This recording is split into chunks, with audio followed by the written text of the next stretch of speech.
Shalom everyone, it's called Torah. It's Tuesday at noon. And today we're going to talk about Pesach. It's about time. In 3 days we're going to celebrate the Passover night. All of us together with our families, with our children and grandchildren, and if you are really lucky, with your great-grandchildren. And I would like to talk about the nature of the night. As we know, there are two biblical commandments regarding Passover night nowadays, when we don't have the temple. The first is to eat the matzot, that it's a biblical commandment, but also, and maybe even more importantly in a way, is the story, to tell the story of Egypt, of Exodus, to our children and to our family members. And if I will tell you that, there is a mitzvah, there is a commandment to tell a story, we'll probably come up with a way to do it there is a storyteller, and he's going to present it to the family members, telling them about the Seder, about Exodus, about the enslavement, about the fact that God sent Moses, and he performed the plagues, and so on and so forth. Basically, telling a story. But it seems to be that the Talmud, the Babylonian Talmud, and many other Jewish traditional sources basically channel the story to a different venue. It's not a storyteller. It's a question and answer back and forth. Let's start with one of the most famous songs in our Jewish tradition. Not the Hora, and not Hava Nagila, but rather Ma Nishtana. We all know the 4 questions. Ma Nishtana Alayla Hazeh Mikol Halelot. What is this night so different from every other night? We start this story with what? With a question. And another question. 4 of them. And then later on we have the 4 figures, the 4 children. The wise, the simple, the one who does not know how to ask, and the wicked. And they are all asking questions. The Talmud even says that if someone sits by himself, there is no one around him. He is the only Jew on earth. And he performs the Seder by himself. He also needs to ask himself questions and try to come up with answers.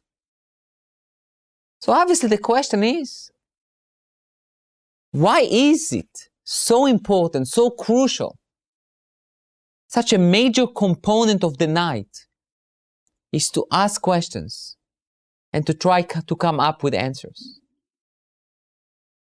I would like to suggest the following idea. Our tradition is based on questions, on inquiries, on being someone that does not accept whatever we see with a face value. The first Jew or the first Hebrew is Abraham.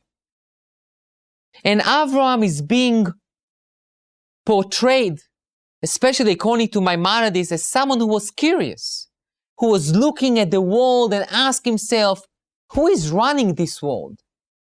It's obviously not those idols. So he was questioning, he was asking, he was wondering, he was trying to understand. He did not accept what was told to him, that this idol is going to run the world. He doesn't believe in it. God did not appear to him yet.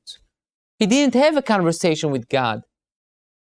But it did not stop him from trying to understand. He asked the questions, even if the answers were not given. Our entire Talmud, the Babylonian Talmud, is based on basically 2 questions. Pshita, meaning it's simple, so what are you telling me? Or ureminhu, meaning there is a contradiction. How do you going to reconcile 2 different sources? Our entire tradition is based on questions and an attempt to give an answer that will be challenged again with a question. The good joke that every good Jew will answer you with a question is based on a serious consideration and importance. and the value that we give to questions. As they say, she'elat chacham chatzit tshuva. A question of a wise person, it's already a half of an answer, because it's already give you the framework of thinking, the framework of trying to understand what you don't understand. So on Passover night, the story of Exodus is not, let me tell you, how was it?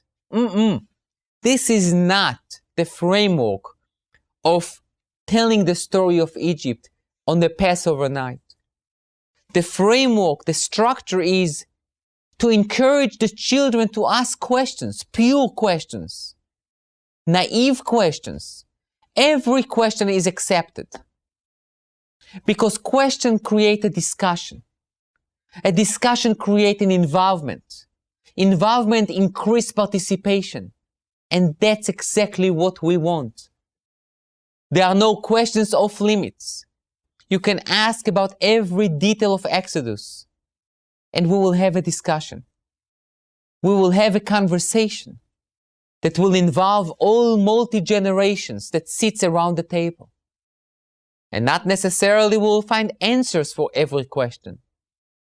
But the question creates creativity of thinking and acceptance of other opinions. In this Passover night, we are not preaching. We are teaching and creating a night of conversation. Have a happy and kosher Pesach to you and your families. Thank you.